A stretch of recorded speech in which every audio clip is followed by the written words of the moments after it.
ಈಗ ಇಂದಿನ ಪತ್ರಿಕೆಗಳ ಇಣುಕು ನೋಟ. ಆರ್ಥಿಕತೆಗೆ ಹೊಸ ಎಂಜಿನ್. ಉತ್ತರ ಪ್ರದೇಶದಲ್ಲಿ ಪ್ರಧಾನಿಯಿಂದ ಗಂಗಾ ಎಕ್ಸ್‌ಪ್ರೆಸ್ ವೇ ಲೋಕಾರ್ಪಣೆ.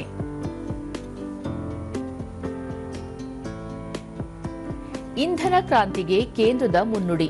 85% 100ರವರೆಗೆ ಎಥೆನಾಲ್. ಪರ್ಯಾಯ ಇಂಧನ ವ್ಯಾಪ್ತಿ ವಿಸ್ತರಣೆ. ಇಂದಿನಿಂದ ಮೇ 13ರವರೆಗೆ ದ್ವಿತೀಯ ಪಿಯು ಪರೀಕ್ಷೆ 2. 1,72,151 ವಿದ್ಯಾರ್ಥಿಗಳಿಂದ ನೋಂದಣಿ. ಸಾರಿಗೆ ನೌಕರರ ಹಿಂಬಾಕಿ ಮೊದಲ ಕಂತು ಬಿಡುಗಡೆ. 450 ಕೋಟಿ ರೂಪಾಯಿ ಪಾವತಿಗೆ ಇಲಾಖೆ ಒಪ್ಪಿಗೆ. 26 ತಿಂಗಳ ವೇತನ ನೀಡಲು ಅನುಮೋದನೆ.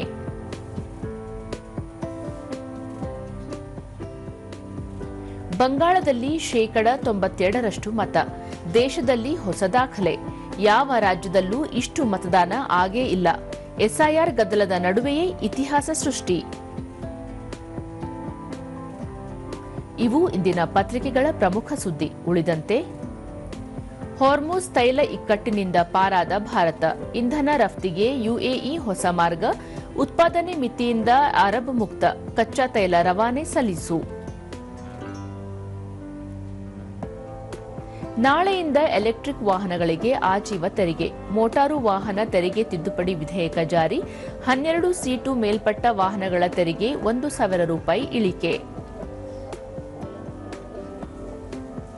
ತಿರುಪತಿ ಲಡ್ಡೂಗೆ ಮತ್ತೆ ನಂದಿನಿ ತುಪ್ಪ ಸರಬರಾಜು. ತಿಂಗಳಿಗೆ 2 ಲಕ್ಷ ಕೆಜಿಯಂತೆ 6 ತಿಂಗಳು ಸರಬರಾಜು. ಸಾಗಾಣಿಕೆಗೆ ಡಿಜಿಟಲ್ ಲಾಕ್.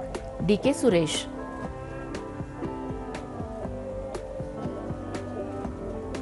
ನಗರಕ್ಕೆ ತಂಪೆರೆದ ಆಲಿಕಲ್ಲು ಮಳೆ. ಆರ್ಸಿಬಿಗೆ ನಂಬರ್ 1 ಸ್ಥಾನದ ಗುರಿ. ಇಂದು ಗುಜರಾತ್ ವಿರುದ್ಧ ಸೆಣಸು. ಗೆದ್ದರೆ ಪ್ಲೇ ಆಫ್ ಸ್ಥಾನ ಬಹುತೇಕ ಖಚಿತ.